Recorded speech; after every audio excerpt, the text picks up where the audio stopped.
Hello, hello, and welcome to the show.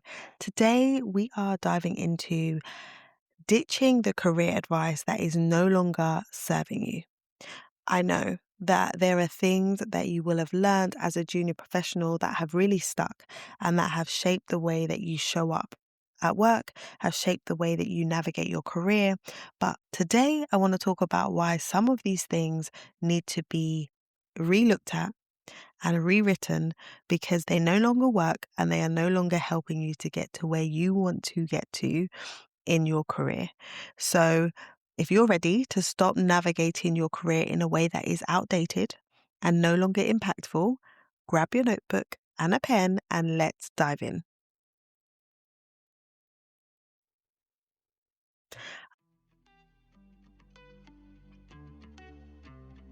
Welcome to the Career Changemaker podcast. Do you want clear direction about your next chapter, but find yourself overthinking every move and worrying about getting it wrong? If so, you're in the right place. Hey, I'm Janine Esbrand, corporate lawyer turned career coach, keynote speaker, and mother of two. And I've discovered how to gain real career clarity and build an impactful career on my terms without sacrificing security or burning out.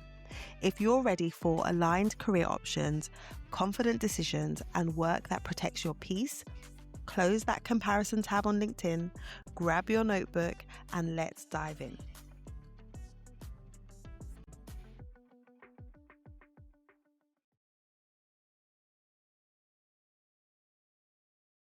I want to take a moment to invite you to come and join me inside of my Career Navigator coaching program. This is a high-touch coaching container that is going to help you to redesign your career and build a path that is right for you in this season of life. If you have been questioning what is next, what you want to do or what you want to build and how you might go about it, then this coaching container is for you. So head over to careerchangemakers.com and book a clarity call and let's have a conversation to explore how the program might help you to move towards your career transition goals faster, easier, and with more peace. And let's chat about how this program can help you to move towards your career transition goals with more clarity, with more ease, and with more focus. I remember when I was a junior lawyer, nearly turning down an opportunity to move from my firm because I didn't want to be seen as a job hopper. I had heard that it was important to avoid having short stints of work on your CV or your resume. And I was worried that having only been at the firm for a couple of years, that moving would not look good to potential employers and that I might regret it later. So I almost didn't move, but I figured that if I didn't burn bridges and I left on good terms, which I always do, then I would be able to come back if I ever need to. So if it didn't work out, I'd be able to go back. So I decided not to listen to the advice and I made the move. And I am so glad that I did, because that first move meant that I immediately got a salary increase. And over time, I increased my earning potential with every subsequent move that I made. And I was able to develop a whole load of skills that I otherwise would not have developed had I stayed in the role and in the firm I was in.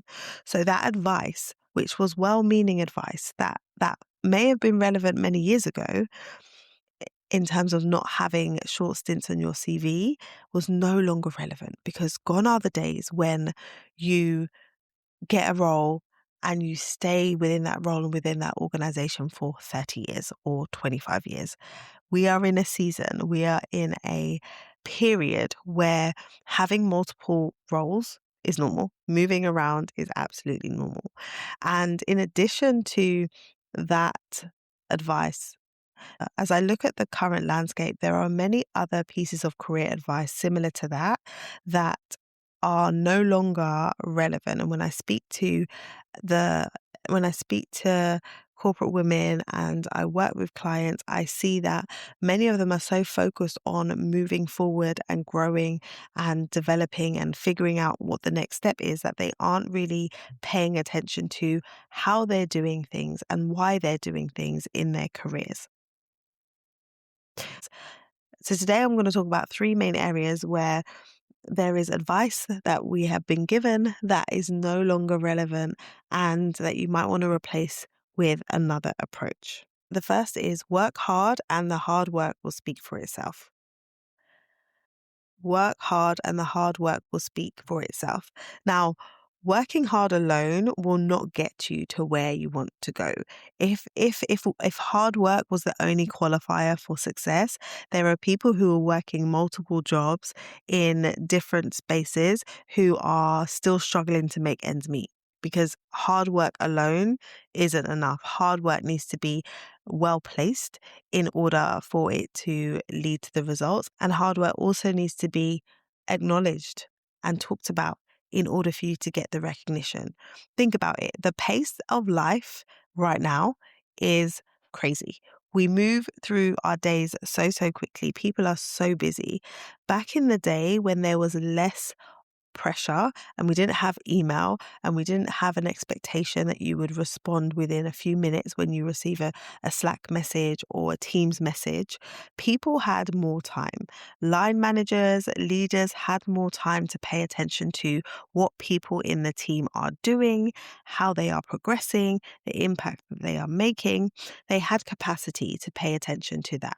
But now is a whole different story. They have their own KPIs, their own success markers that they are focused on. They are happy when someone is coming to work and showing up and doing what they're supposed to do.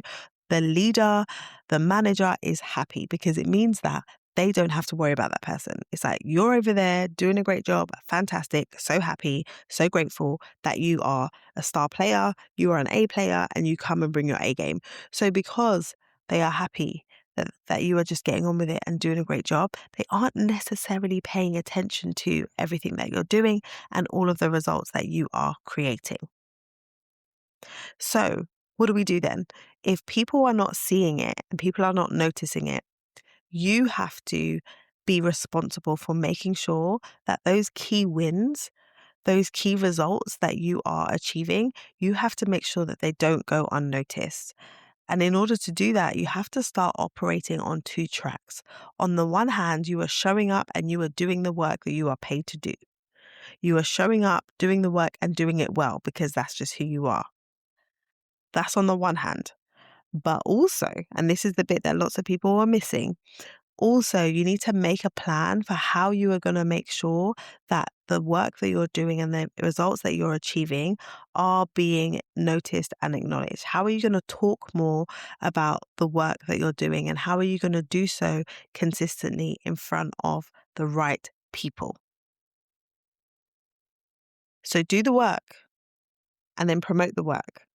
And I know for a lot of you, it's hard to do that promotion piece, but it's so necessary because otherwise the time and energy that you're expending on doing the work and doing it well, it's not translating into the return of investment of that time that you would like to see. It's not translating into the results that you want to see for you personally in your career and on your career trajectory. It blows my mind how often I put out episodes on this podcast. We are 311 episodes in, yet people that I meet and that I speak to still don't realize that I have a podcast. And when I mention it, they say, "Oh, you have a podcast." I feel like I'm talking about the podcast all the time. But in order for people to know about the show, I must promote it and I must be willing to talk about it frequently, not just once. I must be willing to talk about it in front of different people because not everyone has experienced the show. And it's the same when it comes to the results that you are getting and the work that you're doing. It's not good enough to just share your results once at your appraisal meeting once a year. You need to get into a habit of consistently sharing what it is that you do and the results that you bring to the table. So that's the first one. Work hard and the work will speak for itself. We need to think differently about that. The second piece of career advice that needs to be relooked at is go to school and get another degree. Go to school, get a master's, get another degree. Education is the path to growth and development. Don't get me wrong. Education is one of my core values. I think it's so important to be educated and be able to to grow in knowledge and perspective. But here's the thing, we are now in 2026 and information is readily available. So it isn't always the case that the default needs to be I'm going to take a university degree or a university course or a college course in order to get qualified in this particular thing. Sometimes the degree isn't necessary. Sometimes the degree isn't the thing that's going to help you to leapfrog or automatically be considered for opportunities. So instead of just defaulting to, oh, I want to do this thing, I want to shift, I want to pivot, I want to do something else, so I now need to go and study, take the time to assess whether adding more accolades is actually going to move the needle for you. Because here's the thing, if you have lots of accolades already, you have degrees, you've done courses, you've done certifications, but yet you're not making those work for you. You've acquired them and they're just sitting there and you haven't made them work for you. What is the point? What is the point of adding more? What is the point of adding more? I see so many women skipping over the amazing things that they've done without due regard to the time, the sweat, the tears, the commitment that went into making that happen. So it's important for you to really assess, do I need to take this course? And if I take this course, where is it going to take me? School alone and education alone isn't the thing that's going to get you to where you want to get to. Intentionality and knowing why you do the things that you do and then being able to articulate the value of those things, that's what's going to move you forward. And then the last piece of advice I want to talk about is the advice that you should say yes to opportunities and take on stretch assignments so that you can prove yourself and you can demonstrate that you're worthy of that promotion at some point. Yeah, not a fan. Not a fan, because when you're raising your hand for extra projects to prove yourself, it means that you can fall into the trap of being overly helpful, saying yes to every opportunity that comes across your desk. And then, unless you're being strategic about what you take on, you're running the risk of being overloaded and overly busy with the wrong things. With the wrong things. So you can be busy but not productive. So if you are taking on extra projects because you want to prove yourself, make sure that those projects are actually the ones that are going to move the needle for you. It's so easy to end up being that person who's always saying yes and who wants to help and is willing to support other people, but forget about what your mission is and forget about what you're trying to achieve. So make sure that when you are taking on assignments and you are doing extra things, that you are also paying attention to the gaps in the knowledge and experience that you are trying to fill so that you can make sure that the action that you're taking is aligned to your particular goals and what you're trying to achieve. So those are three main areas that I wanted to touch on when we're thinking about career advice that needs to be addressed. And across the board, it's important for you to assess any advice that you're given and really think about what the advice is and who is it coming from. One of the best pieces of advice that I've always ever achieved, particularly since starting my own business, is that you want to seek out people who are where you want to get to, who have walked the walk and have arrived at where you're trying to go, and get advice from them and get advice that is current and recent so that you are taking the shortcut rather than taking the trial and error windy road to figure things out. You can draw on the experience and the expertise of someone who is already where you want to get to. So to recap, make sure that you are working hard, but also advocating for your work, sharing what it is that you do and the impact that is making and the results that you're getting. Make sure that the next time that you consider getting another certification or qualification or degree, you are asking yourself whether you actually need it for what you're trying to achieve and how is it going to help you to get there. And then lastly, you want to make sure that if you're taking on stretch assignments within your role, within your industry, that you are not overly committing to doing things that are taking you away from what it is that you actually want to be achieving. Because the reality is there is opportunity cost to everything. If you're spending time on projects that other people have deemed to be a priority, then you're not spending time on projects that you deem to be a priority. So that's what I wanted to share with you today. Your career in 2026 requires intention. Your career in 2026 requires you to be really focused on the outcomes that you really want and how you are practically, realistically going to go after them.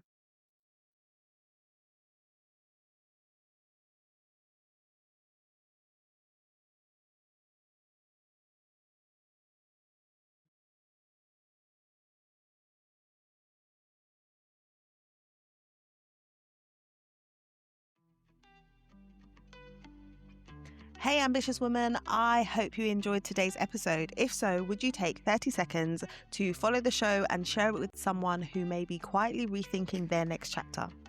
Also, please leave a review. It really helps this message reach more ambitious women ready for career clarity.